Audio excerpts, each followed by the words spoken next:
I was spending the month of March 1892 at Menton in the Riviera. At this retired spot one has all the advantages privately which are to be had at Monte Carlo and Nice, a few miles farther along, publicly. That is to say, one has the flooding sunshine, the balmy air, and the brilliant blue sea, without the marring additions of human powwow and fuss and feathers and display. Menton is quiet, simple, restful, unpretentious. The rich and the gaudy do not come there. As a rule, I mean, the rich do not come there. Now and then a rich man comes, and I presently got acquainted with one of these. Partially to disguise him, I will call him Smith. One day at the Hotel des Anglais, at the second breakfast, he exclaimed, "Quick! Cast your eye on the man going out at the door. Take in every detail of him." "Why? Don't you know who he is?" "Yes, he spent several days here before you came. He is an old, retired, and very rich silk manufacturer from Lyons. They say, and I guess he is alone in the world, for he always looks sad and dreamy, and doesn't talk with anybody. His name is Théophile Magnon." I suppose that Smith would now proceed to justify the large interest which he had shown in Monsieur Magnon, but instead he dropped into a brown study, and was apparently lost to me and to the rest of the world during some minutes. Now and then he passed his fingers through his flossy white hair to assist his thinking, and meantime he allowed his breakfast to go on cooling. At last he said, "No, it's gone. I can't call it back." "Can't call what back?" "It's one of Hans Andersen's beautiful little stories, but it's gone from me. Part of it is like this. A child has a caged bird which it loves, but thoughtlessly neglects. The bird pours out its song unheard and unheeded, but in time hunger and thirst assail the creature, and its song grows plaintive and feeble, and finally ceases. The bird dies. The child comes home and is smitten to the heart with remorse. Then with bitter tears and lamentations it calls its mates, and they bury the bird with elaborate pomp and the tenderest grief, without knowing, poor things, that it isn't children only who starve poets to death, and then spend enough on their funerals and monuments to have kept them alive and made them easy and comfortable. Now," but here he was interrupted. About 10 that evening I ran across Smith, and he asked me up to his parlor to help him smoke and drink hot Scotch. It was a cozy place, with its comfortable chairs, its cheerful lamps, and its friendly open fire of seasoned olive wood. To make everything perfect, there was the muffled booming of the surf outside. After the second Scotch, and much lazy and contented chat, Smith said, "Now we are properly primed. I to tell a curious history, and you to listen to it.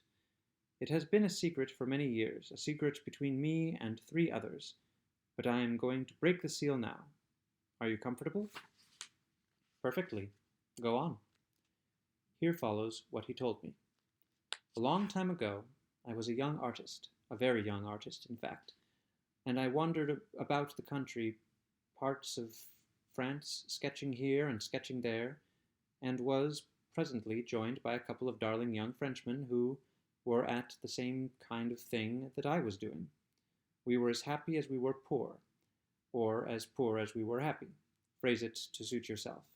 Claude Frere and Karl Boulanger, these are the names of those boys, dear, dear fellows, and the sunniest spirits that ever laughed at poverty, and had a noble good time in all weathers. At last we ran hard aground at Breton village, and an artist as poor as ourselves took us in and literally saved us from starving. Francois Millet. What? The great Francois Millet? Great? He wasn't any greater than we were, then. He hadn't any fame, even in his own village, and he was so poor that he hadn't anything to feed us on but turnips, and even the turnips failed us sometimes. We 4 became fast friends, doting friends, inseparable. We painted away together with all our might, piling up stock, but very seldom getting rid of any of it. We had lovely times together, but oh my soul, how we were pinched now and then. For a little over 2 years this went on. At last one day Claude said, "Boys, we've come to the end. Do you understand that? Absolutely to the end. Everybody has struck. There's a league formed against us. I've been all around the village, and it's just as I tell you. They refuse to credit us for another centime until all the odds and ends are paid up. This struck us cold. Every face was blank with dismay. We realized that our circumstances were desperate. Now. There was a long silence. Finally Millet said, with a sigh, "Nothing occurs to me. Nothing. Suggest something, lads." There was no response, unless a mournful silence may be called a response. Carl got up and walked nervously up and down a while, then said, "It's a shame. Look at these canvases, stacks and stacks of as good pictures as anybody in Europe paints, I don't care who he is. Yes, and plenty of lounging strangers have said the same, or nearly that anyway." "But didn't buy," Millet said. "No matter, they said it, and it's true, too. Look at your Angelus there. Will anybody tell me—" "Pah, Carl, my Angelus. I was offered 5 francs for it." "When? Who offered it? Where is he? Why didn't you take it?" "Come, don't all speak at once. I thought he would give more. I was sure of it. He looked it, so I asked him 8. Well, and then?" "He said he would call again." "Thunder and lightning! Why, Francois? Oh, I know. It was a mistake. And I was a fool. Boys, I meant for the best. You'll grant me that. And why, certainly we know that. Bless your dear heart, but don't you be a fool again." "I wish somebody would come along and offer us a cabbage for it. You'd see. A cabbage? Oh, don't name it. It makes my mouth water. Talk of things less trying." "Boys," said Carl, "do these pictures lack merit? Answer me that." "No." "Aren't they of very great and high merit? Answer me that." "Yes." "Of such great and high merit that if an illustrious name were attached to them, they would sell at splendid prices, isn't it so?" "Certainly it is. Nobody doubts that." "But, I'm not joking, isn't it so?" "Why, of course it's so, and we are not joking. But what of it? What of it? How does that concern us?" "In this way, comrades. We'll attach an illustrious name to them." The lively conversation stopped. The faces were turned inquiringly upon Carl. What sort of riddle might this be? Where was an illustrious name to be borrowed, and who was to borrow it? Carl sat down and said, "Now I have a perfectly serious thing to propose. I think it is the only way to keep us out of the almshouse, and I believe it is to be a perfectly sure way. I believe it to be a perfectly sure way. I base this opinion upon certain multitudinous and long-established facts in human history. I believe my project will make us all rich." "Rich? You've lost your mind." "No, I haven't." "Yes, you have. You've lost your mind. What do you call rich? 100,000 francs apiece?" "He has lost his mind. I knew it." "Yes, he has. Carl, privation has been too much for you. And, Carl, you want to take a pill and get right to bed. Bandage him first. Bandage his head. And then, no, bandage his heels. His brains have been settling for weeks. I've noticed it." "Shut up!" said Millet, with ostensible severity, "and let the boy say his say. Now then, come out with your project, Carl. What is it?" "Well then, by way of preamble, I will ask you to note this fact in human history, that the merit of many a great artist has never been acknowledged until after he was starved and dead. This has happened so often that I make bold to found a law upon it, this law, that the merit of every great, unknown, and neglected artist must and will be recognized, and his pictures climb to high prices after his death. My project is this: we must cast lots, one of us must die." The remark fell so calmly and so unexpectedly that we almost forgot to jump. Then there was a wild chorus of advice again, medical advice, for the help of Carl's brain. But he waited patiently for the hilarity to calm down, and then went on again with his project. "Yes, one of us must die to save the others, and himself. We will cast lots. The one chosen shall be illustrious. All of us shall be rich. Hold still now, hold still. Don't interrupt. I tell you, I know what I am talking about. Here is the idea. During the next 3 months, the one who is to die shall paint with all his might, enlarge his stock all he can, not pictures, no, skeleton sketches, studies, parts of studies, fragments of studies, a dozen dabs of the brush on each, meaningless of course, but his, with his cipher on them. Turn out 50 a day, each to contain some peculiarity or mannerism easily detectable as his. They're the things that sell, and are collected at fabulous prices for the world's museums. After the great man is gone, we'll have a ton of them ready. A ton! And all that time the rest of us will be busy supporting the moribund and working Paris and the dealers. Preparations for the coming event, and when everything is hot and just right, we'll spring the death on them and have the notorious funeral. You get the idea? No.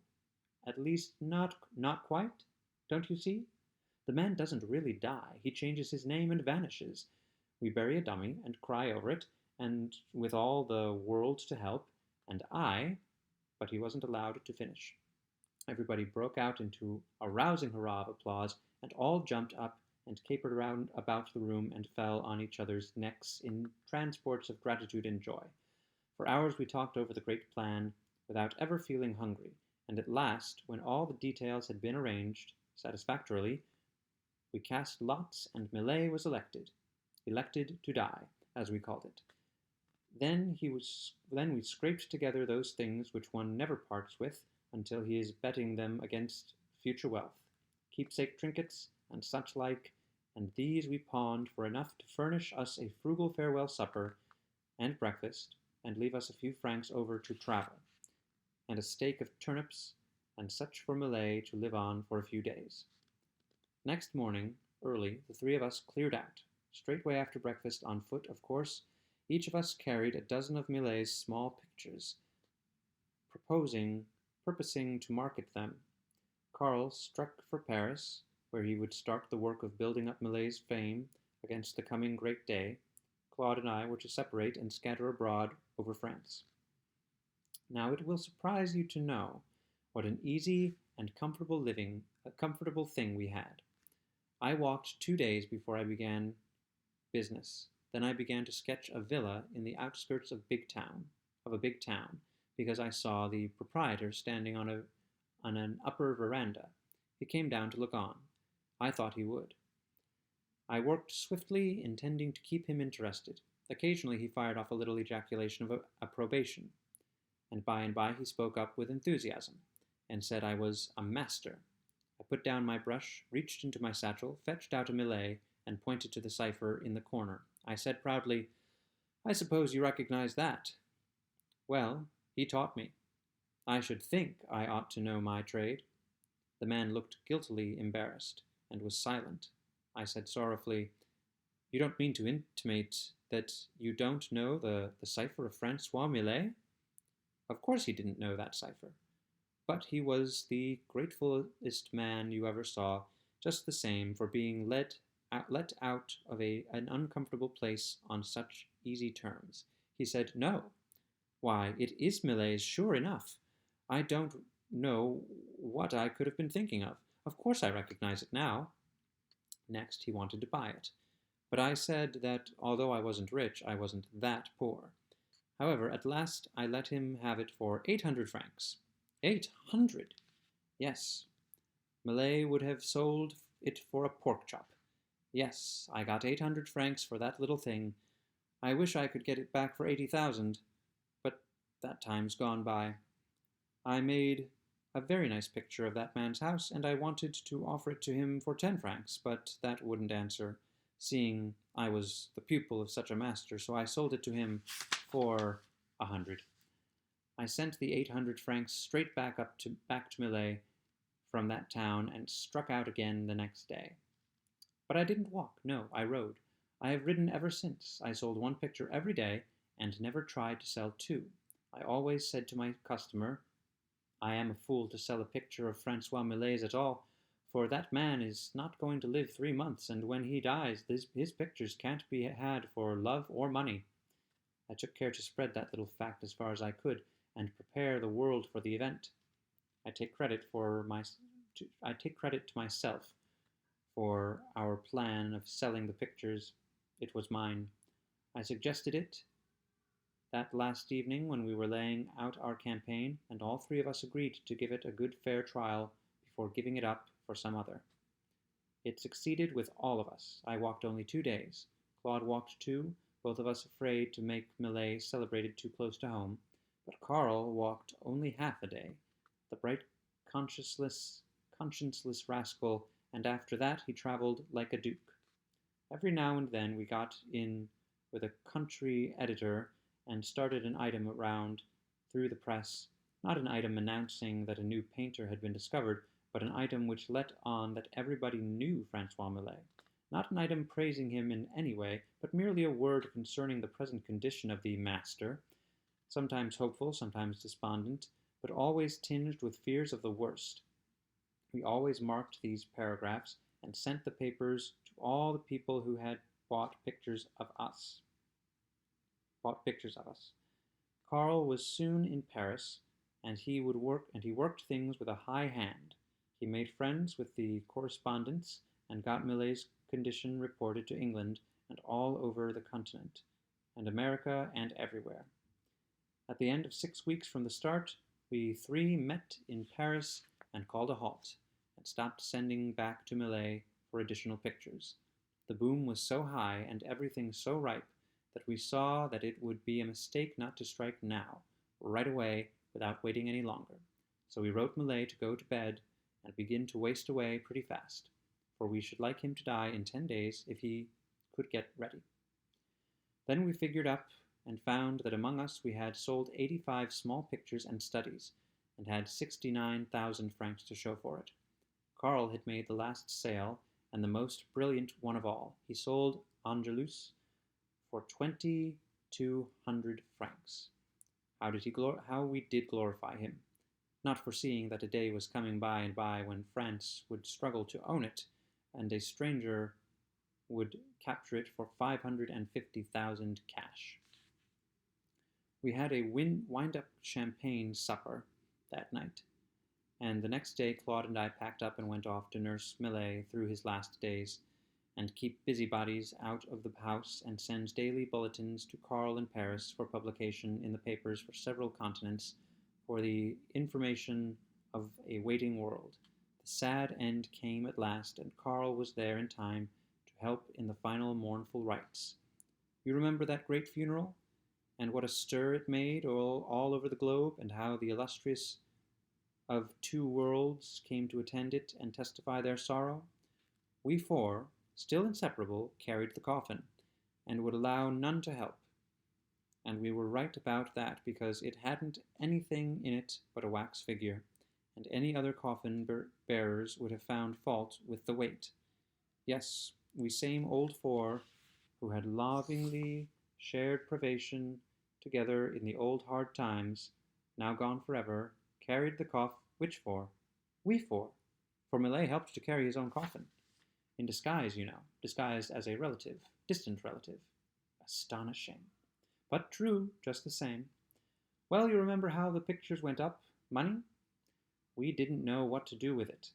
There's a man in Paris today who owns 70 Millet pictures. He paid us 2,000,000 francs for them. And as for the bushels of sketches and studies which Millet shoveled out during the 6 weeks that we were on the road, well, it would astonish you to know the figure we sell them at nowadays, that is, when we consent to let one go. It is a wonderful history, perfectly wonderful. Yes, it amounts to that. Whatever became of Millet? Can you keep a secret? I can. Do you remember the man I called your attention to in the dining room today? That was Francois Millet. Great Scott! Yes.